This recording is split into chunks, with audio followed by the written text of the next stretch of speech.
Gold trusted gold buyers మీరు తాకట్టు పెట్టిన బంగారాన్ని విడిపించి ఈ రోజు ఉన్న మార్కెట్ ధరకు కొనబడను.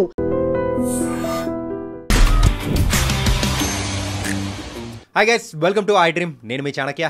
ఈరోజు రియల్ టాక్ విత్ చాణక్యలో ఒక సెలబ్రిటీ గెస్ట్ను కూడా తీసుకొచ్చేసాను. ఆయన మనందరికీ బాగా తెలుసు. ఆయనను మనం ముద్దుగా వినాయకుడు అని పిలుచుకుంటాం అనమాట. అదేంటి దివాళీ పండగప్పుడు వినాయకుడిని ఏంది తీసుకురావడం ఏంటి, లక్ష్మీదేవి అలాంటి వాళ్ళని కదా అనుకుంటారు కదా. కానీ మన తెలుగు ఇండస్ట్రీకి తెలిసిన వినాయకుడు ఒకరే ఒకరు, ఆయనే కృష్ణుడు గారు. ఇప్పుడు కృష్ణుడు గారు మనతో పాటున్నారు. మరి ఆయన ఒక జర్నీ అనేది ఎలా ఉందా ఏంటి అనేది ఆయన అడిగి తెలుసుకుందాం. అన్న, ముందుగా మీకు దీపావళి శుభాకాంక్షలు అన్న. హ్యాపీ దివాళీ అండి. ఐ డ్రీమ్ ప్రేక్షకులందరికీ కూడా దీపావళి శుభాకాంక్షలు. నాకు ఎలా ఉన్నారు? బాగున్నా అండి. ఎందుకో కొంచెం గ్యాప్ ఇచ్చి మళ్ళీ స్టార్ట్ చేశారు అని మాత్రం మూవీస్ విషయంలో అనిపిస్తూ ఉంది. మీకు ఆ గ్యాప్ యూజువల్గా ఇచ్చారా లేకపోతే వచ్చిందా? గ్యాప్ ఇచ్చానండి ఒక రకంగా. ఎందుకంటే వినాయకుడు ఇవన్నీ చేసిన తర్వాత మంచి మంచి క్యారెక్టర్లు ఏమై చేసావు ఇవన్నీ చేసిన తర్వాత నా వెయిట్ కూడా ఇంకా ఎక్కువ పుట్టానండి. దగ్గరగా 160 kilos వరకు వెళ్ళాను. 160?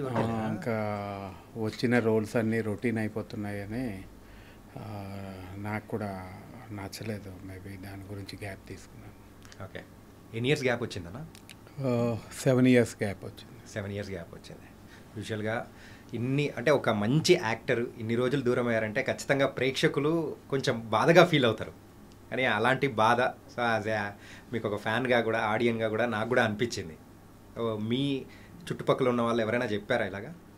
చాలామంది కూడా అంటే మేబీ ఈ మధ్య కనపట్లేదు, రావట్లేదు ఏంటని వెళ్ళినప్పుడల్లా చాలామంది అడుగుతుంటారు. వస్తాం త్వరలో చేద్దామని చెప్తుంటాండి. మళ్ళీ రీసెంట్గా మళ్ళీ మూవీస్లోకి కనపడడం కూడా మొదలుపెట్టారు. ఫస్ట్గా అయితే మనం మాట్లాడుకోవాల్సింది గేమ్ చేంజర్. గేమ్ చేంజర్లో కూడా చేస్తున్నారని కూడా తెలిసింది. ఇంతకు ఆ మూవీలో ఎలా ఉండబోతుంది ఏంటి? గేమ్ చేంజర్లో మంచి క్యారెక్టర్ ఇచ్చారండి శంకర్ గారు.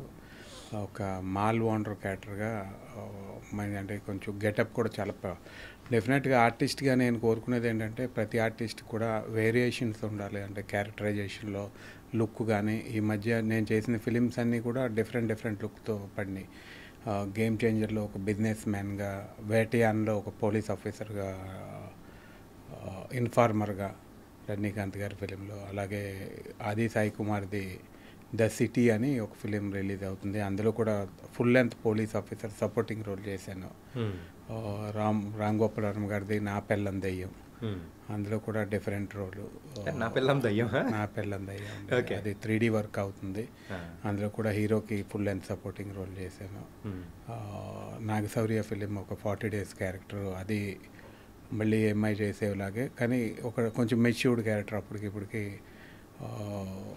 గడ్డంతో ఒక డిఫరెంట్ లుక్తో అన్నిట్లో ఒక్కొక్క ఫిలింకి వేరియేషన్ లుక్స్ ఉన్నాయి. మేబీ మళ్ళీ సెకండ్ ఇన్నింగ్స్లో అలాంటి క్యారెక్టర్స్ పట్టడం నా అదృష్టం అని ఫీల్ అవుతున్నాను. ఈ సెకండ్ ఇన్నింగ్స్లో మీరు కోరుకున్న క్యారెక్టర్స్ అనేది కూడా బాగా వస్తున్నాయా?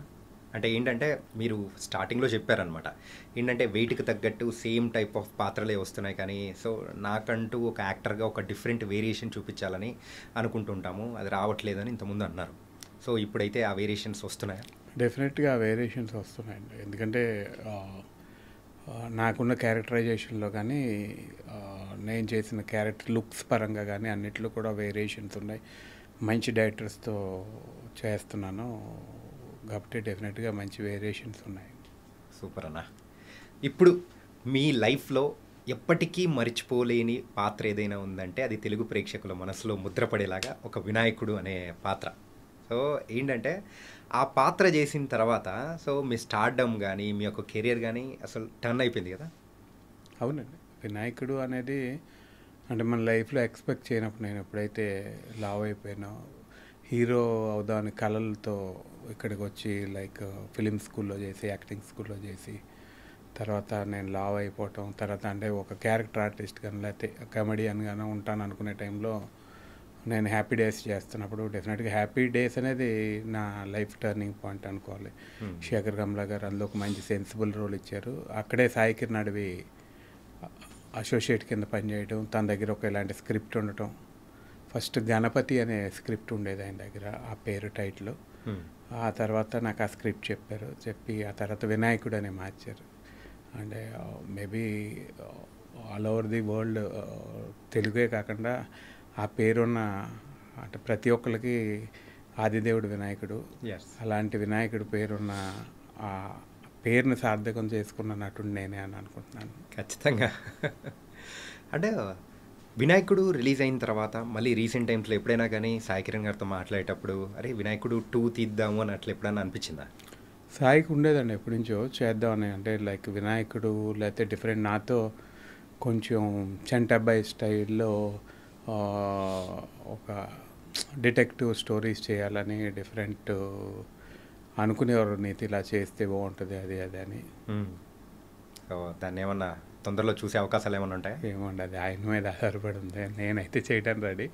మేబీ ఆయనకు స్క్రిప్ట్ అవన్నీ ఆయన చేయాలనుకుంటే డెఫినెట్గా ఆయనకి చెప్పేవారు నాకు మంచి మంచి సబ్జెక్టులు అయ్యి నీతో ఇలా చేయాలి అది అది అనుకుంటున్నాను నేను. ఓకే. అంటే వినాయకుడు తర్వాత మరి ఇది తమిళ్లో కూడా రిలీజ్ అయింది కదా? ఇది తమిళ్లో కూడా చేశారు వినాయకన్ అని తమిళ్లో చేశాం. మళ్ళీ కొంత పాట రీషూట్ చేసామండి. సంతానం అప్పుడే అప్కమింగ్ అనమాట. అప్పుడు సంతానం అందులో పెట్టుకుని కొంత పాట రీషూట్ చేసామండి. మొత్తం కాదు, కొన్ని సీన్స్ రీషూట్ చేశారు. ఓకే. దాని రిజల్ట్ ఎలా ఉంది? అక్కడ ప్రేక్షకులు రిసీవింగ్ కానీ ఎలా ఉంది? అక్కడ పర్వాలేదండి. మేబీ ఇక్కడ అంత పెద్ద హిట్ కాదు. Maybe because of nativity problem చాలా ఉంటుంది కదా, తెలుగు తమిళ్కి నేటివిటీ చాలా ఉంటుంది. పర్వాలేదండి, యావరేజ్గా ఆడింది అక్కడ. ఓకే. అండ్ వినాయకుడి కంటే ముందు మీరు సినిమా ఇండస్ట్రీలోకి రాకముందు ఒక ఫ్యాషన్ ఫోటోగ్రాఫర్గా కూడా ఉన్నారు. ఆ ఫ్యాషన్ ఫోటోగ్రాఫర్ కాస్త turn to the actor. So ఎలా టర్న్ అయింది అసలు? అంటే ఫ్యాషన్ ఫోటోగ్రాఫర్గా ముందు నేను ఇక్కడ యాక్టర్గా అవుదామని వచ్చాను ఇండస్ట్రీకి. లైక్ ఫిలిం స్కూల్ చేశాను దేవదాస్ కనకాల్ గారి దగ్గర, తర్వాత మధు ఫిలిం ఇన్స్టిట్యూట్లో చేశాను. చేసిన తర్వాత నాకు యాక్సిడెంట్ అవటం, తర్వాత ఊరు వెళ్ళిపోవటం, లావ్ అయిపోవటం, మళ్ళీ వెనక్కి రావటం, మళ్ళీ ఇక్కడికి వచ్చి తర్వాత చాలామంది కష్టం రా బాబు నువ్వు హీరోగా కొంచెం అప్పటికిప్పటికి పర్సనాలిటీ మారిపోయిందని చెప్పారు. ఆ టైంలో మళ్ళీ ఇక్కడే ఇండస్ట్రీలో ఉండి ఏదో చేయాలని ఫస్ట్ పూరి గారి దగ్గర అసిస్టెంట్ డైరెక్టర్గా జాయిన్ అవుదాం అనుకున్నాను. బద్రీ అయిపోయిన తర్వాత. అంటే నేను ఫ్యాషన్ ఫోటోగ్రాఫర్ అవ్వటానికి ప్రధాన కారణం బద్రీ ఫిలిం. బద్రీ ఫిలింలో పవన్ కళ్యాణ్ ఫ్యాషన్ ఫోటోగ్రాఫర్, అది ఇన్స్పిరేషన్గా చూసి నాకు అప్పటి నుంచి ఫ్యాషన్ ఫోటోగ్రాఫర్ అవ్వాలని ఒక బీజం పడింది బద్రీ సినిమాతో. అందుకని జగన్ గారితో చెప్పేవాడిని. ఆయనకి తర్వాత బాచీ చేశారు. బాచీ టైంలో నేను అసిస్టెంట్ డైరెక్టర్గా ట్రై చేశాను ఆయన దగ్గర. ఓకే. ఆ బాచీ ఫ్లాప్ అయింది. ఆయనకి 1 year గ్యాప్ వచ్చిందండి సినిమాలో లేక. ఆ టైంలో ఆయనకి గ్యాప్ వచ్చింది కదా అని జగన్ గారు చెప్పాను, నాకు ఇలా ఫ్యాషన్ ఫోటోగ్రఫీ అంటే ఇష్టం అండి, చేద్దాం అనుకుంటున్నా అంటే అప్పుడు బొంబేలో బాగుంటుంది. అంటే అప్పుడు ఇక్కడ అంత అడ్వాన్స్ లేదండి హైదరాబాద్లో కానీ. అప్పుడు బాంబే ఫ్యాషన్ వరల్డ్ కాబట్టి ఫ్యాషన్కి ఇది కాబట్టి బాంబేలో ఫ్యాషన్ ఫోటోగ్రఫీ నేర్చుకుని ఇక్కడ ద ఫేసెస్ అనే ఒక స్టూడియో ఓపెన్ చేశాను బంజారాహిల్స్లో. ఫ్రీలాన్స్ ఫోటోగ్రాఫర్గా చేశాను. కానీ ఆ తర్వాత దాని రిజల్ట్ అనేది కూడా ఏం పెద్ద బాలేక ఖతర్ కూడా పోవాలనుకున్నారుగా? అనుకున్నా అండి. అంటే లైక్ మేబీ రిజల్ట్ అంటే అప్పుడు కమర్షియల్గా ఫోటోగ్రఫీకి మార్కెట్ లేదు నేను చేస్తున్నప్పుడు. 2001-2లో మార్కెట్ లేదు. 2008 తర్వాత ఇక్కడ ఫోటోగ్రఫీ మార్కెట్ వచ్చింది. ఓకే. అప్పుడు ఫోటోగ్రఫీకి మార్కెట్ లేదు. అప్పుడు ఆ ఫోటోగ్రఫీ మార్కెట్ లేకపోవటం నాకు కూడా అనిపించింది ఒక కొంచెం కాలం తర్వాత, ఈ 2 లైట్లతో ఏం తెస్తాం మన జీవితం ఇంతేనా అనిపించింది. ఏంటంటే photography it's nothing but it's photography అంటే రైటింగ్ విత్ ద లైట్.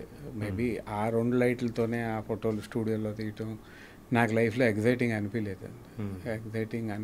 ఆ తర్వాత మెల్లగా నాకు అది చేస్తుండగానే యాక్టింగ్లో ఛాన్సెస్ వచ్చినాయి. ఫస్ట్ మనోడ్ అనే ఫిలిము చేఫిట్ నుంచి అని ఒక షార్ట్ ఫిలిం చేశాను నేను. ఆ షార్ట్ ఫిలిం చూసి ప్రియదర్శిని రామ్ గారు ఫస్ట్ టైం నాకు మనోడు అనే ఒక ఫిలింలో బీర్బల్ అనే ఒక క్యారెక్టర్ ఇచ్చారు. అంటే బీర్ తాగి బలంగా ఉండేవాడిని. అంటే అందులో డాన్ కదా మీరు? డాన్ టైపే అండి. డాన్ కాదు కానీ ఒక డాన్ టైపే. టీ కప్ సాసర్లో బీర్ తాగుతుంటాను అనమాట.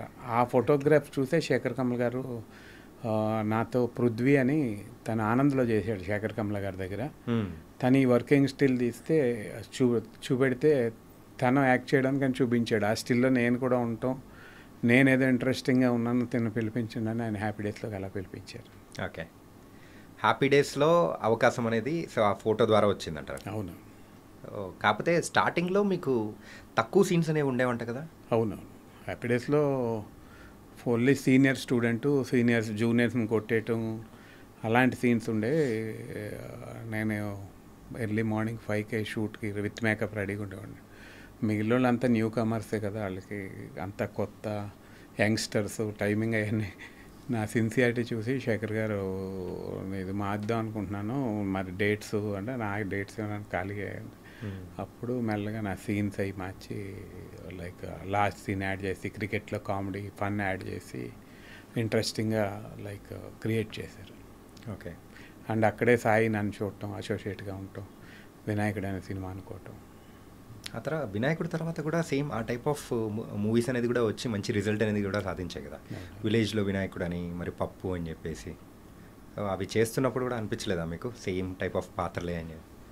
అప్పుడు నాని చెప్పేవాడు నాకు, లైక్ నాని అప్పుడు నాకు ఫ్రెండ్ బాబాయ్ అని పిలిచేవాడు. నాని నాతో ఏమన్నా అంటే, బాబాయ్ చెయ్యకు ఏది పడుతుంది, మేబీ కొన్ని సినిమాలు చేసిన తర్వాత నాకు తెలియలేదు, మేబీ అప్పుడున్న మార్కెట్ కానీ అట్ల గురించి ఆలోచించలేదు. ఏ సినిమా వస్తే ఆ సినిమా చేసేసుకోండి అంటే. నా పాయింట్ ఆఫ్ వ్యూ ఏంటంటే, మనం 150 కేజీలు 160 కేజీలు ఉన్నాం, మనకి ఇంతకంటే రెండోది రాదు. అంటే యాజ్ ఇట్ ఈస్గా నేను వేరే వాళ్ళలాగా 60-70 కేజీలు ఉంటే హీరోగా ఫ్యూచర్స్ అన్నీ నావి బాగున్నాయి కాబట్టి నేను ప్లాన్ చేసుకునేవాడిని. నాకు తెలిసిన మార్కెట్ ఇంతే అని, అందుకని వచ్చిన ప్రతి అవకాశం చేశాను, చేసుకుంటూ అలా ముందుకు వచ్చేస్తే. అందులో కూడా మంచి క్యారెక్టర్స్ పడ్డాయి. ఏమై చేసావు కానీ గోపాల అని మంచి. సో మీ పూర్తి పేరు వచ్చి అల్లూరి కృష్ణంరాజు? నా పూర్తి పేరు అల్లూరి వెంకట వరహాల సూర్య సుబ్రహ్మణ్య కృష్ణరాజు. ఎంత పెద్ద పేరు అన్న? పెద్ద పేరు. అంటే నాకు ఇక్కడికి వచ్చిన తర్వాత ఎక్కువ చాక్లెట్స్ తినేవాడు అనమాట. బాగా చాక్లెట్స్, స్వీట్స్, ఐస్ క్రీమ్స్ తినేవాడిని. నా ఫ్రెండ్ ఒకడు కృష్ణుడు అని పిలిచేవాడు నన్ను. నేను అనుకున్నప్పుడు, ఎందుకంటే ఆల్రెడీ కృష్ణరాజు యాక్టర్ ఉన్నారు కాబట్టి మళ్ళీ మనం పెట్టుకుంటే అదేదో జూనియర్ లేకపోతే వేరే రకంగా నాకు ఐడెంటిటీ ఉండదు అనుకుని కృష్ణుడు అని స్క్రీన్ నేమ్ వచ్చేటట్టు కృష్ణుడు అని పెట్టుకున్నాను. అప్పటి నుంచి కృష్ణుడుగానే. కాదు, ఇప్పుడు మీరు చెప్పిన ఇంత పెద్ద పేరు ఆధార్ కార్డులో కూడా అలాగే ఉంటుందా? ఆధార్ కార్డు అన్నిట్లో, లైక్ పాస్పోర్ట్లో. సరిపోదేమో అన్న, సరిపోదేమో అనిపిస్తుంది. సరిపోద్దండి. అలాగే కొన్నట్లో ఏవివి పాస్పోర్ట్లో అయితే ఏవివిఎస్ సుబ్రహ్మణ్య కృష్ణరాజు అని ఉంటుంది, అందులో సరిపోదు కాబట్టి ఆధార్ కార్డులో అట్లా అల్లూరి వెంకట వరహ సూర్య సుబ్రహ్మణ్య కృష్ణరాజు అని ఉంటుంది. ఓకే. అంటే మీ పేరులో కృష్ణంరాజు అని ఉంది. అలాగే కృష్ణంరాజు గారు అంటే మీకు చాలా ఎల్లనయ్యే అభిమానం అంట కదా? చాలా ఇష్టం అన్న కృష్ణరాజు గారు. ఎందుకంటే మేబీ యాజ్ అన్ యాక్టర్ ఆయన అంటే చాలా ఇష్టం. తర్వాత మాకు బంధుత్వం కూడా ఉందండి, దూరం. ఓకే. ఇక అలాగా ఆయన ఎప్పుడూ కలవటం కానీ రెగ్యులర్గా కలుస్తుంటాను కృష్ణరాజు గారు, శ్యామలాదేవి గారిని కానీ. సో కృష్ణంరాజు గారితో సో ఎప్పటికైనా మర్చిపోలేని మూమెంట్ ఏదన్నా ఉందా? మర్చిపోయిన మూమెంట్ అంటే ఫుడ్డే అండి. ఆయన ఎవరికెళ్ళినా ఫుడ్ బాగా పెడతారు. Like is very good human being. So Krishnamraju గారితో అంత మంచి అనుబంధం ఉన్నప్పుడు మరి ప్రభాస్ గారితో కూడా సేమ్ అలాంటి అనుబంధం అని ఉంటుంది కదా? ఎప్పుడైనా మీట్? ప్రభాస్తో నాకు మేబీ ఇదివరకు బాగా కలిసేవాడిని, సినిమాలు చూసేవాడిని. ఆ తర్వాత బాహుబలి తర్వాత వెళ్ళలేదు అనమాట. బాహుబలి తర్వాత మళ్ళీ ప్రభాస్ని కలలేదు, ఎందుకంటే తను బిజీ అయిపోయాడు. మేబీ ఆ తర్వాత కలలేదు నేను. ఓకే. చిన్నప్పుడు లూనా పోగొట్టుకున్న సందర్భాలు ఉన్నాయా, ఇంకా గుర్తున్నాయా మీకు? తాతగారు లూనానా అది? తాతగారు ఒక సినిమాలంటే అప్పటి నుంచి అంత పిచ్చా అన్న మీకు? చిన్నప్పటి నుంచి నాకు సినిమాలు అంటే పిచ్చాను. నేను స్కూల్లో I started my career first time గుళ్ళోవా అని వైజాగ్ దగ్గర స్కూల్లో, విజ్ఞాన్ విహార్ అనే స్కూలు. ఆ స్కూల్లో రామాయణంలో రాముడి కింద యాక్ట్ చేశాను. ఓకే. మాధవ్ అని ఇప్పుడు ఎమ్మెల్సీ, వైజాగ్ ఎమ్మెల్సీ చేశాడు, తనేమో సీత కింద యాక్ట్ చేశాడు. మేబీ స్కూలే నాకు first time as an actor makeup first time స్కూల్లో వేసుకోవటం. అప్పుడు బాగా స్లిమ్గా ఉండేవాడి అండ్ ఫోటోలు కూడా ఉన్నాయి. అప్పుడు కూడా లైక్ నేను లాస్ట్ టైం స్కూల్కి వెళ్ళినప్పుడు మా ఇంగ్లీష్ మాస్టర్ వర్మ గారు అని ఉండేవారు. ఆయన నాకు ఆ ఫోటో తీసి ఇచ్చారు. నువ్వు ఫస్ట్ మేకప్ వేసుకుంది ఇండస్ట్రీలో కదా స్కూల్లో, ఇదిగో నీ రాముడు ఫోటో అని. నేను రామాయణంలో యాక్ట్ చేసిన ఫోటో నాకు ఆయన ఇవ్వటం అదొక గొప్ప మెమరీ. అండ్ స్కూల్లోనే ఒక నటుడు అవ్వాలని ఒక బీజం పడిందండి. అలాగే ఆ తర్వాత మా ఇంట్లోనే చాలా సినిమా షూటింగ్లు అయినాయి. కృష్ణ గారి ఓకే. తర్వాత ఈవి సత్యనారాయణ అదే మన కనకాల దేవదాస్ గారిది నాగమల్లి అని ఒక పిక్చరు, అవన్నీ మా ఊర్లో మా ఇంట్లో జరగటం, చిన్నప్పుడు అవన్నీ చూడటం. అంటే మేబీ మా ఫ్యామిలీలో ఎవరు లేరు లైక్ యాక్టింగ్లో. ఫస్ట్ టైము నటుడు అవ్వాలనేది నాకు చిన్నప్పటి నుంచి కోరిక. ఎప్పుడైనా కానీ ఇంట్లో ఈ మాట చెప్పిన తర్వాత వాళ్ళ రియాక్షన్ కానీ ఎలా ఉన్నింది? ఇప్పుడు అంటే పర్లేదండి, ఇప్పుడు they are lot of opportunities ప్రతి ఒక్కరికి ఎంకరేజ్. ఆ టైంలో మూవీ ఫీల్డ్ అంటేనే ఎవరు ఎంకరేజ్ చేసేవారు కాదు. జనరల్గా ఇట్స్ నాట్ కన్సిస్టెంట్ ఫీల్డ్ కాదు. Any art form, any art field consistent కాదు. ఈరోజు జాబ్ ఉంటుంది, రేపు ఉండకపోవచ్చు. ఒక ప్యూన్ గానో లేకపోతే గుమస్తా గానో లేకపోతే ఏదో జాబ్, బ్యాంక్ జాబ్ ఏది చేసినా అది పెర్మనెంట్. ఇది పెర్మనెంట్ కాదు కదా, ఎప్పుడు అవకాశాలు ఉంటాయి ఎప్పుడు ఉండవో తెలియదు. కాబట్టి గమని ఎవరిని ఎంకరేజ్ చేయరు. ఆ రోజుల్లో అసలు ఎంకరేజ్ చేసేవారు కదా, ఎందుకంటే అప్పుడు మేబీ న్యూ కామర్స్ అంటే అవకాశాలు చాలా తక్కువ ఉండేవి. అలాగే నన్ను ఎంకరేజ్ చేయలేదు. మేబీ వినాయకుడు తర్వాత దే ఫెల్ట్ వెరీ హ్యాపీ, ఎందుకంటే సెన్సిబుల్ ఫిలిం కాబట్టి, అందరికీ నచ్చిన ఫిలిం కాబట్టి. అదే వినాయకుడి తర్వాత విలేజ్లో వినాయకుడు మా ఊర్లోనే మా ఇంట్లోనే చేయటం అనేది మోస్ట్ హ్యాపీయెస్ట్ మూమెంట్. తెలిసిన వాళ్ళందరి మధ్య మా రాజోళ్ళు మా చుట్టుపక్కల ప్రాంతాల్లో విలేజ్లో వినాయకుడు చేయటం అనేది నాకు happiest moment. And because everybody అంటే అందరూ కూడా దే వెరీ ప్రౌడ్. ఈ వినాయకుడు మూవీ చూసిన తర్వాత మరి అమ్మగారి రియాక్షన్ ఎలా ఉన్నది? యా, షీ లైక్ బాగా నచ్చిందండి మా మదర్కి. తను మేబీ చాలా ఎమోషనల్ ఫీల్ అయింది ఒక నా సీన్స్ కానీ అవి కానీ చూసి. తనకి బాగా నచ్చింది. కానీ ఆ క్లైమాక్స్ సీన్ చూసిన తర్వాత ఇంకా చాలా ఎక్కువ ఎమోషనల్ అయిపోయింది. అవును, అసలు తగ్గరా నాన్న అని చెప్పేసి మీకు అప్పటి నుంచి సలహాలు కూడా తగ్గమని ఎవరు అనరండి పేరెంట్స్, ఎందుకంటే మనం ఎంతలో ఉన్నా వాళ్ళకి సన్నగా ఉన్నట్టే కనబడతాం. పేరెంట్స్కి మా మదర్ ఇప్పుడు కూడా చిక్కిపోయా ఉంటుంది.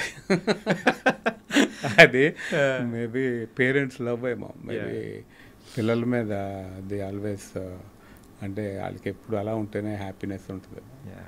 ఇప్పటికీ unforgettable love. Yeah, it's unforgettable love ఉండండి ఎప్పుడు. అంటే దానికి కొలమానం అనేది కూడా ఉండదేమో. అవును, ఎట్లున్నా కానీ మన వాళ్ళే మన అని చెప్పేసి. అండ్ తర్వాత ఫోటో స్టూడియో అప్పుడైతే కొంచెం అప్పుల్లోకి వెళ్ళిపోయిన తర్వాత అదే టైంలోనే మీకు పర్ఫెక్ట్ టైమింగ్గా ఒక అవకాశం అనేది కూడా వచ్చింది. అవకాశంతో మొత్తం అప్పులన్నీ తీర్చేశారు. అది కూడా సీరియల్ కదా? అవునండి, యువ సీరియల్లో.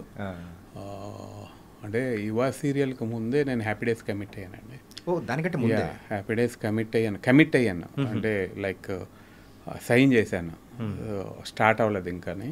ఓకే. హ్యాపీ డేస్ అయిపోయిన వెంటనే యువ సీరియల్ చేశాను 1 ఇయర్. ఇంకా మేబీ ఏ ఫిలిము, నాకు చాలా ఫిలిమ్స్ వచ్చినాయి, పరువు ఇవన్నిట్లో మంచి రోల్స్, పెద్ద రోల్స్ వచ్చినాయి కానీ నేను చేయలేదు. ఎందుకంటే 1 ఇయర్ నేను అన్నపూర్ణ స్టూడియోలో చేస్తాను కమిట్మెంట్ ఇచ్చాను కాబట్టి ఒక ఫిలిం కూడా నేను ఆ 1 ఇయర్ చేయలేదు. ఆ కమిట్మెంట్ మీదే నిలబడి 1 ఇయర్ చేసిన తర్వాత అప్పుడు నాకు సాయి వినాయకుడు ఓకే అయిన తర్వాత అప్పుడు నాగార్జున గారి దగ్గరికి వెళ్ళి ఇలా నేను చేస్తున్నాను, లైక్ హీరోగా చేస్తున్నాను, అవకాశం ఇవ్వాలంటే నీ గురించి మొత్తం ఆగిపోద్దమ్మా సీరియల్లో అంటే, లేదా నాకు ఎందుకంటే ఆపర్చునిటీ, నా ఏమైనా హీరో అవుదామని అంటే వెంటనే ఆయన బ్రాడ్ మైండెడ్ కాబట్టి మంచి మనసుతో ఆయన యాక్సెప్ట్ చేశారు.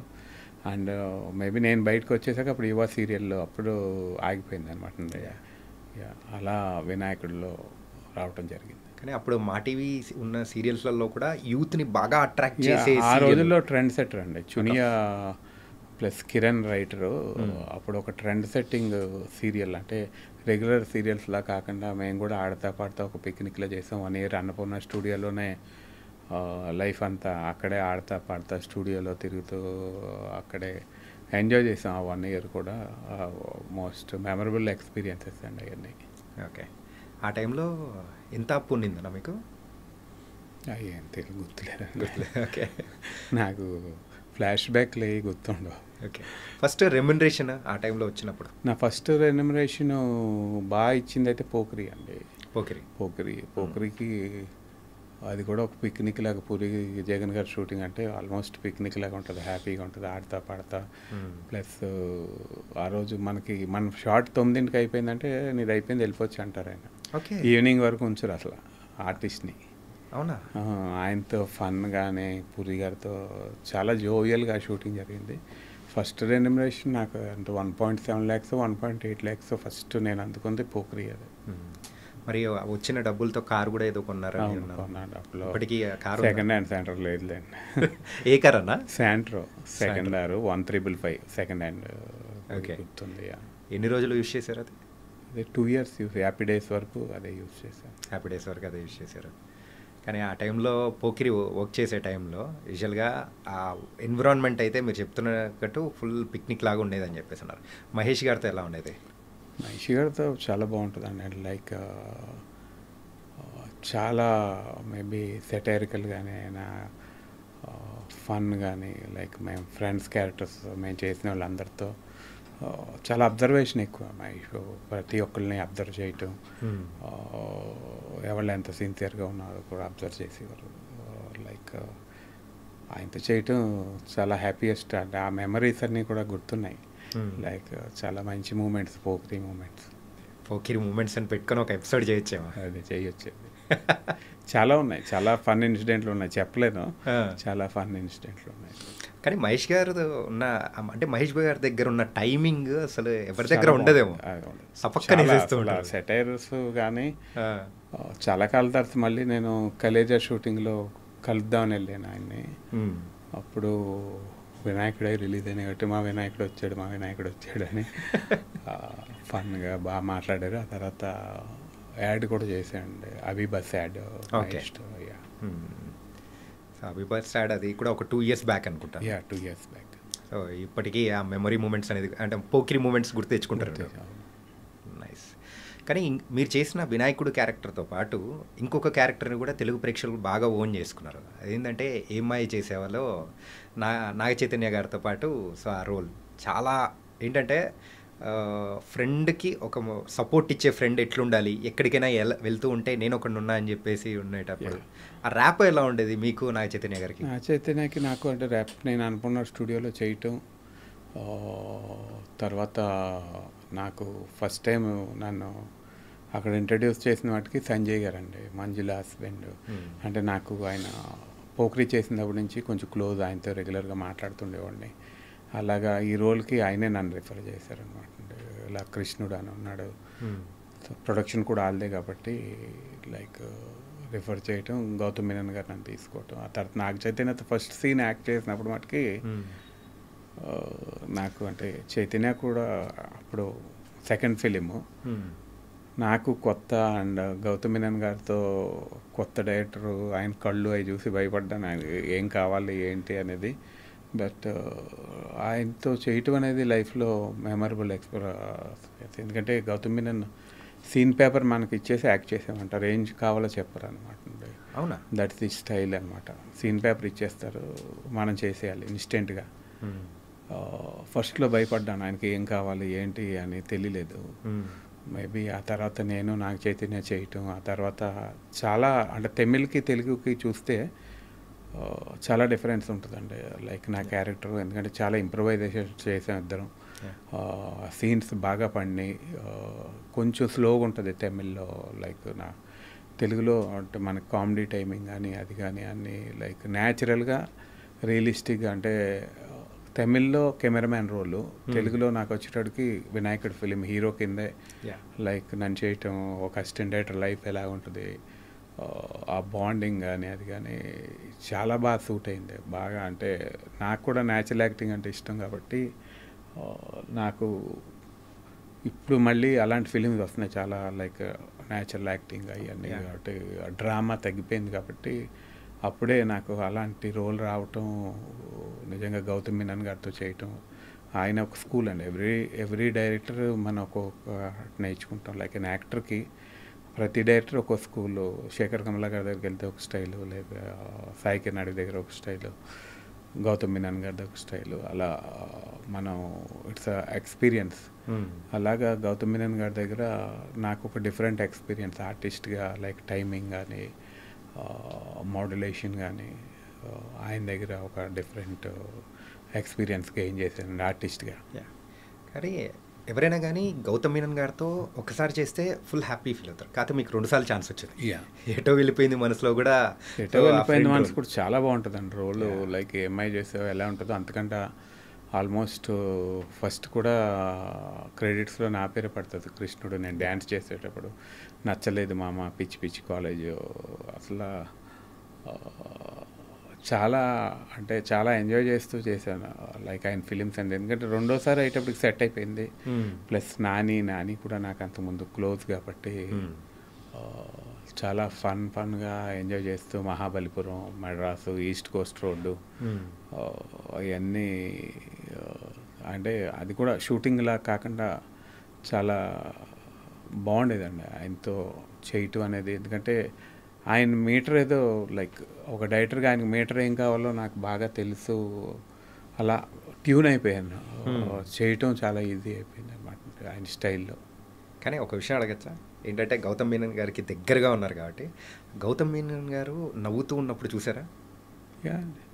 ఏంటంటే యూజువల్గా అంటే నార్మల్ ఆడియన్స్గా సార్ గారు నవ్వుతూ ఉన్న సందర్భాలు మేము ఎప్పుడు చూడలేదన్నమాట.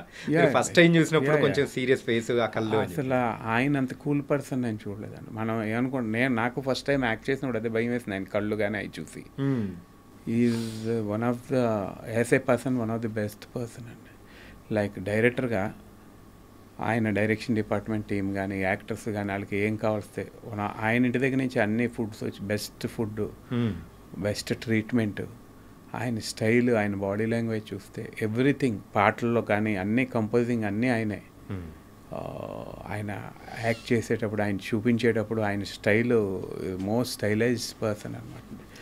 ఆ రోజుల్లో మరి అంత ఆయన ఫోటోగ్రాఫ్స్లో అన్నిట్లో ఆయన చెప్పేటప్పుడు ఆయన చూసేటప్పుడు కూడా చాలా మేబీ చాలా స్టైలైజ్డ్ పర్సన్.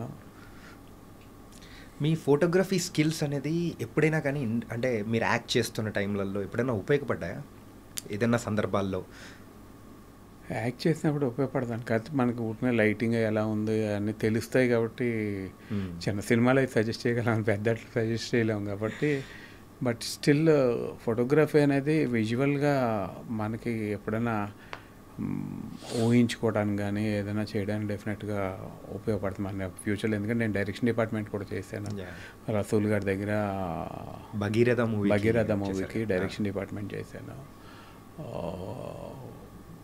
అలా లైక్ ఏదైనా ఎక్కువ ఫోటోగ్రఫీ అంటే విజువల్గా నాకు చాలా ఇష్టం అండి ఫోటోగ్రఫీ అంటే. ఈ రోజుకి కూడా నేను ఫోటోగ్రఫీ చేయకపోయినా ఎవ్రీడే లైక్ ఎవరు బెస్ట్ ఫోటోగ్రాఫర్స్ ఉన్నారు, లైక్ ఫోటోగ్రాఫర్స్ నాకు బెంగళూరులో చాలా మంచి ఫ్రెండ్స్ ఉన్నారు, యంగ్స్టర్స్ అంటే మనకు సంబంధం లేని వాళ్ళు మేబీ ఇంటర్నెట్లో కానీ ఇన్స్టాగ్రామ్లో కానీ వాళ్ళ వర్క్స్ చూసి వాళ్ళని అప్రిషియేట్ చేయటం చేస్తుంటాను. అలాగే వాళ్ళతో ఫ్రెండ్షిప్ చేయటం, అలా బెంగళూరు వెళ్ళటం, కేరళ వెళ్ళటం, అలా చాలామంది నాకు ఫోటోగ్రాఫర్స్ ఫ్రెండ్స్ ఉన్నారు ఈ రోజుకి. అంటే ఐ అప్రిషియేట్ పీపుల్, ఎందుకంటే నేను చేయలేకపోతున్నాను, ఇంకోటి మంచిగా బాగా చేస్తున్నప్పుడు I love to appreciate them వాళ్ళ వర్క్. కానీ నాకు అలా చాలామంది లైక్ ఫ్రెండ్స్ ఫోటోగ్రాఫర్స్ ఉన్నారండి, వాళ్ళతో మాట్లాడుతుంటాను, వాళ్ళ వర్క్స్ చూస్తుంటాను.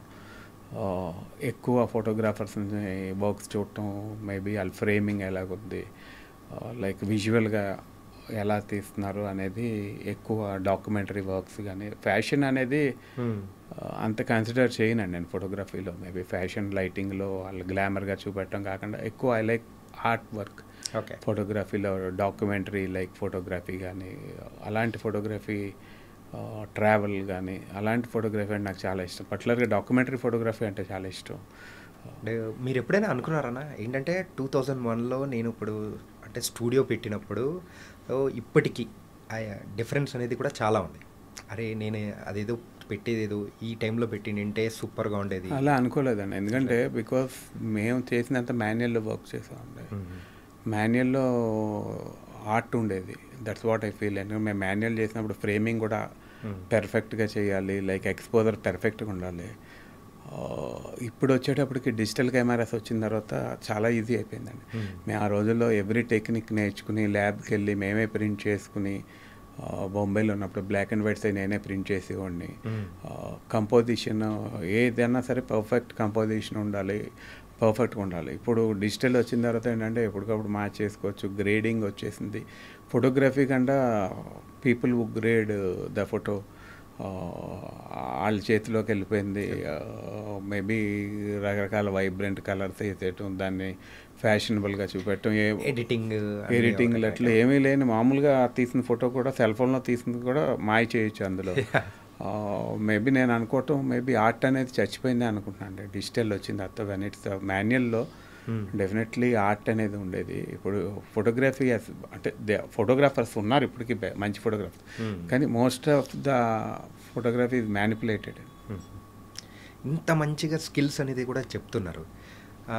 మీరు తొందరలో ఏమన్నా డైరెక్షన్ చేసే ఛాన్సెస్ కానీ ఒక అడుగులు ఏమన్నా ఐడియాస్ ఏమన్నా ఉన్నాయా? దానికి ఐడియా లేదండి, ఎందుకంటే చేయలేము. అంటే మేబీ ఇట్స్ ఆల్వేస్ అప్పుడైతే చేద్దునేమో, మేబీ యాక్టర్ అవ్వకపోతే అప్పుడు డైరెక్షన్ డిపార్ట్మెంట్ డెఫినెట్గా డైరెక్షన్ చేద్దును. ఎందుకంటే మైండ్ అట్ సైడ్ లేదండి. ఆ మైండ్ అట్ సైడ్ ఉంటే ఏదో డైరెక్షన్ చేయాలి కదా అని ఏదో కథ అల్లేసి చేయలేం. బికాస్ డైరెక్షన్ అనేది it's very tough. Plus producer అనేవాడు డైరెక్టర్ మీద ఆధారపడి ఉంటాడు. ఏదో కథ చెప్పి ఇష్టపడినట్టు తీస్తే ప్రొడ్యూసర్ ఎగిరిపోతాడు. ఎందుకు అలాగా మేబీ మనం అలా మోసం చేయలేం.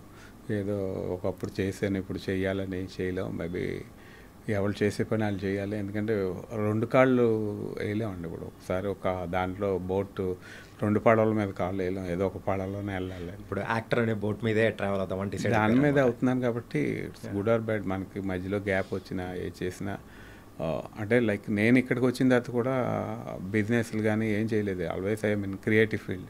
నాకు ఈ ఫీల్డ్ తప్ప రెండో ఫీల్డ్ తెలీదు. Other than creative field. నాకు బిజినెస్లు కానీ ఇంకోటి కానీ ఏం తెలీదు. మేబీ మోస్ట్లీ ఈ 6 years 7 years గ్యాప్ అనేది వచ్చింది కదా, ఈ గ్యాప్ వచ్చినప్పుడు మీరు మోస్ట్ ఆఫ్ ద టైం ఎక్కడ స్పెండ్ చేశారు? Most of the time with family అండి. ఎందుకంటే లైక్ ఊర్లోనే ఇక్కడే హైదరాబాద్లోనే మోస్ట్ ఆఫ్ ద టైం. అంటే నా డాటర్ చాలా చిన్నది, ఎక్కువ మా డాటర్తో స్పెండ్ చేయడం, ఎక్కువ ట్రావెలింగ్ అంటే నాకు చాలా ఇష్టం. Like most of the time ట్రావెలింగ్లోనే ఎక్కువ ట్రావెల్ చేయటం ఫ్యామిలీతో. ట్రావెలింగ్ అంటే ఎక్కడికి వెళ్ళారన్నా ఎక్కువగా? మొత్తం అన్నీ తిరుగుతా అండి. ఎప్పుడు గ్యాప్ వచ్చినా తిరుగుతుంటాను. ఎక్కడికి వెళ్ళాలంటే అక్కడికి వెళ్ళిపోతుంటాను. ఇవాళ వెళ్ళిపోవాలంటే ఇవాళ బుక్ చేసి వెళ్ళిపోతాను ఎక్కడికైనా. పిల్లల స్కూల్ కానీ ఏం పట్టించుకోరా? స్కూల్లో ఫ్యామిలీ ఉన్నారు కదండి ఇట్లా. కానీ అలా మిమ్మల్ని ఫస్ట్ నుంచి మీ యొక్క స్వభావం అనేది కూడా చూస్తే చాలా సున్నితమైన స్వభావం, ఒక చిన్నపిల్లడి స్వభావం టైప్ ఆఫ్, పక్క వాళ్ళకు హాని చేయకూడదనే కైండ్ ఆఫ్. ఇది ఎక్కడి నుంచి వచ్చింది మీకు అసలు యాక్చువల్గా? అంటే చిన్నప్పటి నుంచి అలాగే ఉన్నారా, లేకపోతే మధ్యలో ఏమన్నా కొన్ని సందర్భాల వల్ల ఇలా టర్న్ అవ్వాల్సి వచ్చిందా? చిన్నప్పటి నుంచి కాదండి, అన్నీ చూసేసామండి లైఫ్లో.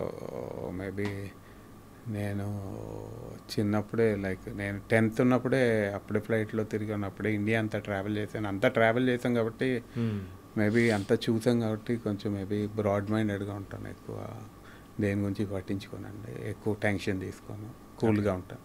Cool. Okay. And coming to the family life, so family life ఎలా ఉంది? సో వదిన గారు ఏం చేస్తారు ఏంటి? మా వైఫ్ అదే తను హౌస్ వైఫ్ అండి. జాబ్ చేసేది ఆఫ్టర్ మ్యారేజ్ అనిపించింది మేబీ. తర్వాత తను ఇప్పుడు శారీస్ బిజినెస్లో రీసెంట్గా లైక్ అభిలాష రెడ్డి అనే ఫ్రెండ్తో కలిపి స్టార్ట్ చేసింది. అది ప్లస్ మోస్ట్లీ తన ఫ్యామిలీ, తర్వాత తన సెల్ఫ్ బిజినెస్. సో ఇలా సెల్ఫ్ బిజినెస్ చేస్తున్నప్పుడు అంటే ఐడియాతో వచ్చినప్పుడు, సో వాట్ యూ సెడ్? అవద్దు నేను ఎప్పుడు ఏం చెప్పినాను, ఎందుకంటే ఐ డోంట్ ఇన్వాల్వ్. ఇప్పుడు ఎవరన్నా ఏమన్నా చేద్దాం అనుకున్నప్పుడు బికాస్ తనకి కాన్ఫిడెన్స్ ఉంది కాబట్టి ఆల్వేస్ సపోర్టర్. ఓకే. కానీ ప్రస్తుతానికి ఫ్యూచర్లో మన కృష్ణుడు గారిని ఎలా చూడొచ్చు అనుకోవచ్చు? అంటే మెయిన్ ట్రాన్స్ఫార్మ్ అవుదామని, ఇప్పటికే ట్రాన్స్ఫార్మ్ అయ్యాను. రీసెంట్గా జిమ్ కూడా స్టార్ట్ చేశానండి. ఇంకొక 10-15 kgs తగ్గాలి. ఎందుకంటే లైక్ తగ్గిన తర్వాత డిఫరెంట్ క్యారెక్టర్స్ ప్లే చేద్దామని యాజ్ అన్ ఆర్టిస్ట్గా. మేబీ క్యారెక్టర్స్ అంటే కృష్ణుడు అనేవాడు కామెడీ ఒకటే కాకుండా యాజ్ ఏ క్యారెక్టర్ ఆర్టిస్ట్గా ఏ క్యారెక్టర్ అన్నా చేయగలిగే విధంగా నాకు నేను మౌల్డ్ చేసుకోవాలని, మేబీ మంచి డైరెక్టర్లతో వర్క్ చేయాలని అనుకుంటున్నాను. అంటే రీసెంట్గా రిలీజ్ అయిన లగ్గం మూవీలో కూడా చూసాం. కానీ అక్కడ చూసేటప్పటికి బిఫోర్ ఉన్న కృష్ణుడి గారికి ఇప్పుడున్న కృష్ణుడికి చాలా డిఫరెన్స్ అనిపించింది. ఆ వెయిట్ కానీ కంప్లీట్గా. ఎన్ని కేసులు లాస్ట్ అయ్యారన్నా మొత్తం? నేను దగ్గరికి ఇప్పుడు 109 ఉన్నా అండి. 109. ఇప్పుడు 160 ఉండేవాడిని. Oh మధ్యలో 90కి వచ్చేసాను అండి. బేరేటిక్ చేయించుకున్నాను. ఓకే. 90కి వచ్చాను, మళ్ళీ 120 వరకు పెరిగాను. తర్వాత కొంతకాలం వెనిలా అని లైక్ తన దగ్గర చేశాను. అప్పుడు ఒక 10-15 కిలోస్ తగ్గానండి. మళ్ళీ మానేసాను. మళ్ళీ ఇప్పుడు మళ్ళీ జిమ్ స్టార్ట్ అయ్యాను. అలా అప్ అండ్ డౌన్స్ జరుగుతూనే ఉంది. బట్ మేబీ ఇక్కడ స్టేబుల్గా తగ్గాలి ఇంకా. అంటే ఏంటంటే న్యాచురల్ ప్రాసెస్ కాకుండా సో కొంచెం మెడికల్ ప్రాసెస్లో మనం వెళ్తున్నాం ఇట్లా వెయిట్ తగ్గించే విషయంలో. సో ఇలా వెళ్ళేటప్పుడు మీరు ఎనీ డిఫికల్టీస్ అనేది ఫేస్ చేసి? ఏముండదండి డిఫికల్టీస్, ఎందుకంటే నేను కూడా అదే అనుకున్నాను. ఆల్రెడీ మనం 160 kgs ఉంటేనే సైడ్ ఎఫెక్ట్. ఇంకా అంతకంటే సైడ్ ఎఫెక్ట్ ఉంటే ఎప్పుడైనా గుండెపోటు రావచ్చు, ఎప్పుడైనా పోవచ్చు. అందుకని నేను అనుకునేది ఏంటంటే లైక్ సైన్స్ ఇప్పుడు చాలా అడ్వాన్స్ అయిందండి. బేరియాటిక్ సర్జరీస్ అవి చాలా అడ్వాన్స్ అయినాయి. ఇది వరకు మేబీ నాట్ వేసేవారు. అప్పుడు నాట్ వేస్తే 3 కింద వేసేవారు, కొన్ని ఫెయిల్ అయ్యి. ఇప్పుడు స్టాప్లింగ్ మెథడ్ వచ్చింది, మొత్తం సీల్ చేసేస్తారన్నమాట. అసలు ఫెయిల్యూర్స్ అనేవి లేవండి. ఫెయిల్యూర్స్ అంటే ఎవరికైనా 100 జబ్బులు ఉండి ఏమైనా ఉంటే తేడా రావచ్చు, కానీ జనరల్గా ఫెయిల్యూర్ అనేది లేదు. దానివల్ల అడ్వాంటేజే కానీ డిసడ్వాంటేజ్ ఉండదు. ఓకే. సైన్స్ డెఫినెట్గా అంటే మన అనుకోని స్టేజ్లో ఉన్నప్పుడు పీక్కి వెళ్ళిపోయినప్పుడు అంతకంటే అవకాశం ఉండదు. మామూలు తగ్గాలంటే చాలా కష్టం. అంటే యంగ్స్టర్స్ తగ్గొచ్చు, ఒక 20 ఏళ్ళు, 25, 30 ఏళ్ళ వరకు. 30 ఏళ్ళు దాటేస్తే చాలా టఫ్ అండి తగ్గటం. మెటబాలిక్ రేట్ మారిపోద్ది, అన్నీ మారిపోతాయి. అంటే మీకు యాక్సిడెంట్ అయిన తర్వాత సడన్గా అంత వెయిట్ పుట్ ఆన్ అయినప్పుడు మెయిన్ అంటే యాక్సిడెంట్ అయిన తర్వాత వెయిట్ కొంచెం పెరిగినా నాకు థైరాయిడ్ వచ్చినట్టు తెలియలేదండి. మెయిన్ థైరాయిడ్ వచ్చినప్పుడు 2 years తెలియలేదు. దాంట్లో గ్లాండ్స్ అవి మారిపోయినాయి. ఎందుకంటే నా ఫ్యామిలీ హిస్టరీలో ఎవ్వరు లావలేరు. మా మదర్ 38 kilos. ఎవరు మా బ్రదర్ కానీ మా సిస్టర్ ఎవరు లేరు, నేను ఒక్కడే మొత్తం ఫ్యామిలీకి. అంటే వినాయకుడు అవ్వాలని రాసి పెట్టుందేమో మనకి. లేకపోతే ఇలా మేబీ ఏదన్నా మేబీ డెస్టినీ అనుకుంటాం, ఏదనుకుంటాం తెలియదు, కానీ మేబీ అలా ఏమన్నా రాసి పెట్టుందేమో అనుకుంటున్నాను అంతే అండి. అందుకేనమ్మా ఏంటంటే మీరు వినాయకుడు అనే దాని అంటే ఆ క్యారెక్టర్కి కానీ సో ఆ పేరుకి ఇప్పుడున్న వాళ్ళల్లో సార్థకం చేసింది మీరే అనమాట. Oh we're very very happy about that. మిమ్మల్ని చూస్తూనే ఒక యూనిక్ థింగ్ అనేది కూడా గుర్తొచ్చేలాగా మాకు అనిపించింది. It was very very nice అనిపించింది కూడా. థ్యాంక్స్ అండి. అన్న మీరు చేసిన సినిమాలలో ఆ ఓయి మూవీ ఒక స్పెషల్ క్యారెక్టరైజేషన్ అనేది కూడా ఉంది. ఏంటంటే సిద్ధార్థ గారితో ఒక ఫ్రెండ్గా కూడా చేశారు. అప్పుడు సందర్భం ఎలా ఉండింది, ఎలా వచ్చింది ఆపర్చునిటీ? ఓయి ఆనందరంగా నా బాగా ఫ్రెండ్ అండి. లైక్ ఆనందరంగా, అనిల్ భాను డిజైనర్స్, చైతన్య అంతా ఫ్రెండ్స్. అలా ఓయి ఇంకా వినాయకుడు స్టార్ట్ అవ్వలేదు అప్పటికి. ఇంకా ఓకే. స్టార్ట్ అవ్వకముందే ఆనందరంగా నాకు ఓయిలో క్యారెక్టర్ ఆఫర్ చేశారు. ఆ క్యారెక్టర్ చేయటం అంటే అందులో కూడా నాకు సెన్సిబుల్ రోలే. ఫ్రెండ్గా చాలా న్యాచురల్గా ఉంటుంది రోలు, రియలిస్టిక్గా. అప్పుడు ఆ ఫిలిము చేసినప్పుడు మంచి ఫిలిం అని ఫీల్ అయ్యాను. కానీ ఈ మధ్య రీసెంట్గా మళ్ళీ రిలీజ్ అయినప్పుడు దాని వాల్యూ తెలిసింది అనమాట. అన్ని థియేటర్లు సూపర్ ఫుల్ అయిపోయినాయి. సిద్ధార్థ్తో కలిపి నేను కూడా థియేటర్కి వెళ్ళాను. యూత్ అంతా ఎంత ఎంజాయ్ చేస్తారంటే అన్ని పాటలు ప్రతిదీ హమ్ చేసి డ్యాన్సులు చేయటం, ప్రతి డైలాగు ముందే చెప్పేయటం. అమ్మో ఇప్పుడు వచ్చి ఉంటే ఇంకెంత పెద్ద హిట్ అవుతుందో. మేబీ అప్పుడు ఎందుకో మేబీ హీరోయిన్ లాస్ట్లో చచ్చిపోతున్నాను ఎందుకు. అప్పుడున్న కొంచెం డ్రామా ఫిలిమ్స్ ఎక్కువ ఆడి అప్పుడు మేబీ ఎందుకు ఆడలేదు తెలియదు దానికి కారణం. కానీ ఒక మంచి సినిమా ఇప్పుడు చూస్తే దాని వాల్యూ తెలుస్తుందండి. మేబీ ఆనందరంగతోనే కలిపి చూశాను. మనం ఫ్రెండ్స్ అందరం శాంతి థియేటర్కి వెళ్ళాం. ఓకే. నిజంగా చాలా ఎంజాయ్ చేశాను. ఆ మూవీ అంటే మిడిల్ క్లాస్ కాన్సెప్ట్ ఏదైనా ఉంది అంటే అది రీ రిలీజ్ సినిమాలేమో. రీ రిలీజ్ చూస్తున్నప్పుడు మీకు ఏమనిపించింది? ఎంజాయ్మెంట్ కానీ వేరే లెవెల్లో ఉంటున్నాయి కదా? వేరే లెవెల్. అదే జనాలతో అందరితో ప్రతి ఒక్కళ్ళు ప్రతి డైలాగ్ చెప్తున్నారు ఇప్పుడున్న యంగ్స్టర్స్. అంటే వాళ్ళు చూసేసి ఎంతో జీర్ణించుకున్నారు ఆ లవ్ స్టోరీని. ముందే మొత్తం అంతా పేపర్లు ఇసిరేయడం, ఒక పెద్ద సూపర్ స్టార్ ఫిలిం చూసినట్టు ఫీల్ అయిపోయాడు. అంటే సిద్ధార్థ గారితో ఇప్పటికీ టచ్లో ఉన్నారా? లేదండి. ఓకే, సో ఆ మూవీ తర్వాత లాస్ట్. నైస్. అండ్ ఇంకొక ఫిలిం గురించి కూడా మనం మాట్లాడుకోవాలి, అదే గోపాల గోపాల. అందులో పవన్ కళ్యాణ్ గారు, వెంకటేష్ గారు వాళ్ళ కాంబినేషన్లో కూడా మీరు చేశారు. So how do you felt? అదే ఫైనల్గా మీరు విలన్గా కూడా టర్న్ అయిపోతారు. పవన్ కళ్యాణ్ గారితో ఒక సీనే అండి, రావటం లేట్ అవుద్ది కానీ పర్ఫెక్ట్గానే వస్తా అని చెప్తారు. అది ఒక సీన్ ఆయనతో చేయటం జరిగింది. తర్వాత వెంకటేష్ గారు యాజ్ అన్ యాక్టర్ నాకు చాలా ఇష్టమైన యాక్టర్. అంటే లైక్ ఆయన చేసిన ఫిలిమ్స్ కానీ ఎనీథింగ్, మనకు ఫ్యామిలీ డ్రామా చూడండి, కామెడీ చూడండి, ఏదైనా సరే పీక్స్ ఉంటుంది ఆయన పెర్ఫార్మెన్స్.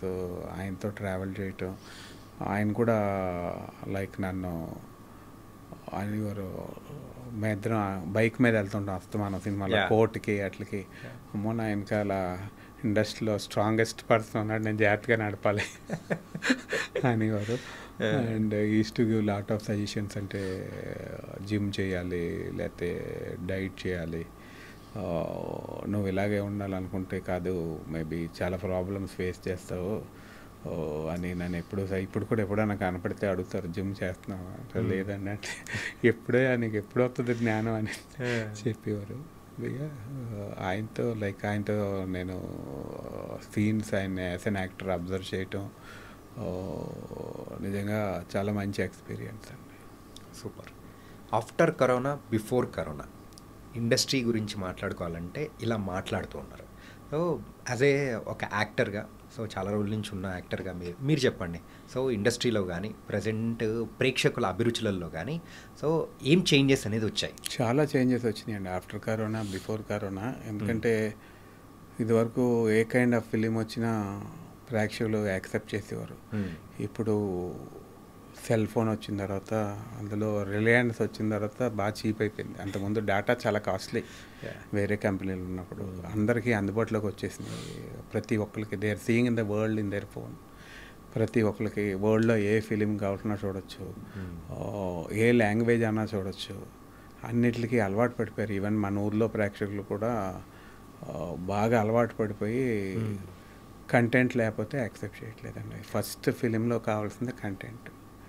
తర్వాత ఇంకొకటి ఏంటంటే సోషల్ మీడియా పెరిగిన తర్వాత పర్టికులర్గా యూట్యూబ్ డామినేటెడ్ అండి.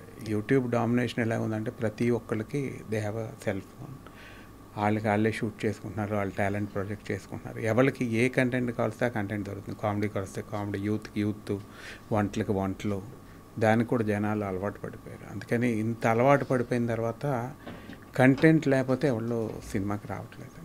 అందుకని డెఫినెట్గా కంటెంట్ చాలా మెయిన్. ప్లస్ చాలామంది యంగ్స్టర్స్ చాలా కథలుండి చాలా టాలెంటెడ్ ఉన్న డైరెక్టర్లు ఉన్నారు తెలుగు ఫిలిం ఇండస్ట్రీలో. పర్టికులర్గా రొటీన్ సినిమాలు కాకుండా మేబీ నాని అంటే నాకు పర్టికులర్గా ఎందుకు ఇష్టం అంటే చాలా కథలు వింటారు, అందరి దగ్గర కథలు వినటం, కొత్తగా ప్రయోగాలు చేయటం. మేబీ తనకి సక్సెస్ అదే అని అనుకుంటాను. యాజ్ అన్ ఆర్టిస్ట్ తను ప్రయోగాలు చేయటం, కొత్త వాళ్ళకి ఛాన్స్లు ఇవ్వటం, కొత్త కథలు వినటం, కొత్త కథలు చేయటం. మేబీ ఇప్పుడున్న కొత్త హీరోలు కానీ యంగ్స్టర్స్ కూడా మనకి అలాంటి ప్లాట్ఫామ్ వేసుకుని మేబీ యంగ్స్టర్స్కి అవకాశాలు ఇచ్చి కథలు అంటే ఒక కథ వింటే మనకు తెలీదు, 10 కథలు వింటే అందులో ఏది బాగుందో తెలుస్తుంది, ఎవరి దగ్గర ఏ టాలెంట్ ఉంటుందో తెలుస్తుంది. మేబీ హీరోలు అలా ఎంకరేజ్ చేస్తే మళ్ళీ డెఫినెట్గా మళ్ళీ జనాలు ఎక్కువ ఫిలిమ్స్కి రావటం, మళ్ళీ ఫీల్డ్ ఫ్లోరిష్ అవ్వడానికి ఎక్కువ ఛాన్స్ ఉంటుంది. అంటే రీసెంట్ టైమ్స్లో రిలీజ్ అయిన మూవీస్లలో మిమ్మల్ని బాగా ఎగ్జైట్ చేసిన మూవీ ఏదైనా, ఈవెన్ కంటెంట్ వైజ్ కానీ ప్రజెంటేషన్ వైజ్ కానీ ఎనీథింగ్? హాయ్ నాన్న నాకు బాగా నచ్చింది. హాయ్ నాన్న, సరిపోదా, శనివారం, పుష్ప నేను 9 times చూస్తానండి. పుష్ప కూడా నాకు చాలా బాగా, అంటే క్యారెక్టరైజేషన్ బాగా నచ్చింది. హీరో క్యారెక్టరైజేషన్ కానీ, హీరో పెర్ఫార్మెన్స్, రంగస్థలం. మరి పుష్ప 2లో ఏమన్నా యాక్ట్ చేశారా? లేదండి. లేదా అన్నారు మీ మీద, అంటే ఇంత సున్నిత స్వభావాలు మీరు, అండ్ ఏంటంటే పేకాట ఆడుతూ దొరికారు అని చెప్పేసి కొన్ని చోట్ల మేము విన్నాము. అంటే కొన్ని యూట్యూబ్ ఛానల్స్లో కూడా వేశారు. ఇది ఎంతవరకు నిజం? ఇది నిజమే అండి, నేను అబద్ధం అనట్లేదు. ఎందుకంటే లైక్ మాకు ఫెస్టివల్స్లో కానీ యాజ్ ఎ క్రిమినల్గా రాజుల్లో ఎవరైనా ఇంట్లో పెళ్ళి అయినప్పుడు ఆడుకోవటం అలవాటు. మేబీ నేను అలాగే ఫ్రెండ్ తన పెద్దిరాజు అని తన ఇంట్లో మ్యారేజ్ అయితే కరోనా టైంలో మేము వెళ్ళలేదు. ఇంట్లో భోజనాలు పెట్టాడు అనమాట. భోజనాలు పెట్టి మేము తలుపులు కూడా వేసుకోలేదు, ఓన్లీ రిలేటివ్స్. దాన్ని అంటే వేరే క్రియేట్ చేసే సెకండరీ కానీ 2,000 రూపాయలు పూలు ఆడుతున్నాం అంతే సరదా కాలక్షేపానికి. ఆడినప్పుడు ఆటోమేటిక్గా ఎవరో పక్కింటి వాళ్ళు వాళ్ళకి పడకో ఏదో ఇన్ఫర్మేషన్ ఇవ్వటం మమ్మల్ని పట్టుకోవడం జరిగింది. ఆడటం అయితే ఆడాను. నేనైతే మేబీ దాని గురించి మళ్ళీ ఎక్కడా కూడా నేను మాట్లాడలేదు. ఎందుకంటే ఎందుకు మనం ఏదైనా మనం చేసింది ఆడడం తప్పే. యాసే రూల్ ప్రకారం, సొసైటీ రూల్ ప్రకారం అంటే హైదరాబాద్లో ప్రపంచం అంతా కూడా ప్రతి ఇంట్లో ప్రతి ఒక్కళ్ళు ఆడుకుంటున్నారు కార్డ్స్. ఇక్కడనే కాదు, మేబీ ఫ్రెండ్స్లో ఆడుకుంటారు, సాఫ్ట్వేర్లో ఆడుకుంటారు, రిలేటివ్స్ ఆడుకుంటారు, ఫంక్షన్లో ఆడుకుంటారు. కానీ మేబీ ఆ రోజు నేను కమర్షియల్గా ఆడలేదు, ఊరినే రిలేటివ్స్తో ఆడాను. సో దాన్ని వీళ్ళు అలా వక్రీకరించి వేయడం. వక్రీకరించి కాదు, ఇప్పుడు ఎవరి పాయింట్ ఆఫ్ వ్యూ ఇప్పుడు ఒక సెలబ్రిటీ దొరికిన తర్వాత అది అవన్నీ కామన్ కాబట్టి నేను దాని గురించి స్పందించలేదు. ఇప్పుడు ఏదైనా తప్పే కాబట్టి మనం స్పందించకూడదు కాబట్టి నేను స్పందించలేదు. కానీ మీ లైఫ్లో కూడా సో ఇంత కూల్గా ఉన్న పర్సన్ నేను చిన్నప్పటి నుంచి నాకు ప్యాకెట్ అంటే ఇష్టం. చిన్నప్పటి నుంచి మేబీ మా రాజుల్లో లేడీస్ కానీ జెంట్స్ అందరూ చిన్నప్పటి నుంచి అందరూ ఆడుకుంటారు. ఆడవాళ్ళు మగవాళ్ళు కలిపి ఆడుకుంటారు. గ్యాంబ్లింగ్ అనేది ఎక్కువ ఇష్టపడే కల్చర్ అనమాట ఈస్ట్ వెస్ట్లో అంతా కూడా. ఊర్లో కానీ మేబీ నాకు ఇష్టం. ఓకే, అది సరదాగా అయితే ఇంట్లో ఆడుకున్నారు కాబట్టి అది అలా అయిపోయింది. ఓకే, అందుకే నేను దాని గురించి మాట్లాడలేదు, నేను మీడియాలోకి రాలేదు, ఖండించలేదు. ఓకే, ఇప్పుడు సొసైటీ ప్రకారం తప్పు అయితే తప్పు అని మనం యాక్సెప్ట్ చేయాలి. యాజ్ ఏ బ్రాడ్ మైండెడ్గా మనం ఏది చేసినా తప్పు అన్నప్పుడు తప్పే అది. మీ లైఫ్లో మీరు బాగా ఇబ్బంది పడిన సందర్భాలు ఎక్కువగా అనిపించింది ఎప్పుడు అనుకోవచ్చు? ఇబ్బందులే ఉంటాయండి, ప్రతి ఒక్కరికి అప్స్ అండ్ డౌన్స్ ఇబ్బందులు ఉంటాయి కదా లైఫ్లో. లైఫ్ అనేది ఎవరికి ఒకలా సాగదు, ఎందుకంటే అప్స్ డౌన్స్ ఉంటాయి. అప్స్ అండ్ డౌన్స్ ఉంటాయి. కాకపోతే మూవీ పరంగా కాకుండా బయట పరంగా కూడా మీరు ఇబ్బందులు పడిన సందర్భాలు కానీ కొన్ని ఉంటాయండి. అది ఎవడో ఇబ్బంది పడినాడు ఎవడో ఉండడు అంటే టాటాకి ఉంటాయి, పిల్లకి ఉంటాయి ఇబ్బందులు. దాన్ని మనం గొప్పగా చెప్పుకోగలదు. ఎవడ రేంజ్లో ఆడుకుంటాడు, ఎందుకంటే ఆడికి ఫైనాన్షియల్గా బాగుంటే ఫిజికల్గా ఉంటుంది, లేకపోతే మెంటల్గా ఉంటుంది. మనిషి అనేవాడికి స్ట్రెస్ లేకుండా అప్పుడే కదా భగవంతుడు గుర్తుకొచ్చేది మనకి. ఇప్పుడు ఏమీ లేకుండా అన్నీ సాగిపోయి హ్యాపీగా ఉంటే ఆడు గుర్తురావు. ఏదో ఒకటి పెడతాడు, ఆడికి ఏదో ఒకటి ఉంటే ఇంకోటి పెడతాడు. అది ఓకే, మీతో చిట్ చాట్ చేసినందుకు రియల్లీ వెరీ వెరీ హ్యాపీ అన్న. అండ్ మనం ఇప్పుడైతే దివాళీ సందర్భంగా మనం అయితే ఈ ఇంటర్వ్యూ చేసుకున్నాం కాబట్టి మీ లైఫ్లో గుర్తుండిపోయిన దీపావళి ఏది? అండ్ ఆ టైంలో మీరు ప్రత్యేకంగా కాల్చే పటాకులు ఏంటి? చిన్నప్పుడే అండి, ఎందుకంటే ఇప్పుడు సిటీల్లోకి వచ్చిన తర్వాత వీళ్ళంతా రెడీమేడ్ అన్నీ అమ్ముతున్నారు. చిన్నప్పుడు మనం తారాజవ్వలు మనమే చేసుకోవటం, సీసింద్రీలు ఇవన్నీ పొటాష్ ఇవన్నీ తీసుకొచ్చి కలిపి ఆ సీసింద్రీలు ఏమో మొండి సీసింద్రీలు ఒకళ్ళ మీద ఒకళ్ళు వేసుకుని ఆడుకోవటం, తారాజవ్వలు పోటీ పడటం. ఆ అందం పోయిందండి. ఇప్పుడు ఈ రెడీమేడ్ ఇవన్నీ వచ్చేసిన తర్వాత ఏదో కాల్చేస్తున్నారు, వస్తున్నాయి, అయిపోతుంది. కానీ అప్పుడు తాటాకులతో ప్లస్ కుండీల్లో చుచ్చుబొడ్లు చేయటం అనేది పొటాషియం ఏవో రకరకాలు కలిపి వాళ్ళు నాకు గుర్తులేదు. ఇవన్నీ కలిపి చేయటం అనేది అంటే అందరూ తీసుకొస్తే చేయటం, ఆ ఊర్లో ఉన్న ఎంజాయ్మెంటు తారాజవ్వలకి తయారు చేయటం, ఈనె పుల్లలతో లైక్ కొబ్బరి పుల్లలతో తారాజవ్వలు చేయటం, ఆ మూమెంట్స్ ఆ మెమరీస్ అయితే ఇప్పుడు లేవండి. ఇప్పుడు అంటే లైక్ ఏదో బాగా డబ్బు ఉంటాడు, 10,000 20,000 క్రాకర్, సౌండ్ పొల్యూషన్ ఎక్కువైపోయింది కానీ ఎంజాయ్మెంట్ లేదండి. మేబీ దివాళీ అనేటప్పటికి అప్పుడు సెలబ్రేట్ చేసుకునేదే కదా, ఇప్పుడు ఉన్న దాంట్లో మజా పోయిందంటారు. మజా లేదు అంటే మాకు లేదు, ఎందుకంటే మన జనరేషన్లో మనం చూసిన చేంజ్ ఓవర్లో అప్పుడున్న మజా, ఊర్లో ఉన్న మజాలు అయిపోయినాయి. కానీ బట్ యాజ్ ఎ ఫెస్టివల్ బాగా సెలబ్రేట్ చేసుకుంటాం. దీపావళి అనేది it's a festival of light, అందరికీ జీవితంలో వెలుగు నింపుతుంది కాబట్టి చాలామంది మళ్ళీ ప్యాకెట్ అంటే గుర్తుకొచ్చింది. దీపావళి రోజు అందరూ ప్యాకెట్ ఆడతారు లక్ష్మీదేవి దగ్గర బంగారం అంతా పెట్టి. ప్లస్ మార్వాడీస్ కానీ బిజినెస్ పీపుల్ కానీ కావాలని పోగొడతారు ఆ రోజు డబ్బు దీపావళి రోజు. ఎందుకంటే ప్యాకెట్ అవన్నీ ఆడాలని. యా ఇట్స్ అంటే మన కష్టం అది. ఇప్పుడు కోడి పందాలు ఎలా కష్టమో దీపావళి కూడా ఒక కష్టం అంతే. అది మన కల్చర్లో ఇన్బిల్ట్ అయింది. We can't differentiate. So nice అన్న. So once again happy Deepavali to your family. And మీ అందరి ఇంకా బోల్డ్ అండ్ మూవీస్తో కూడా మమ్మల్ని ఇంకా బాగా ఎంటర్టైన్ చేయాలని కూడా మనస్ఫూర్తిగా కోరుకుంటున్నాం అన్న. థ్యాంక్ యూ సో మచ్ అన్న. Please subscribe to iDreams.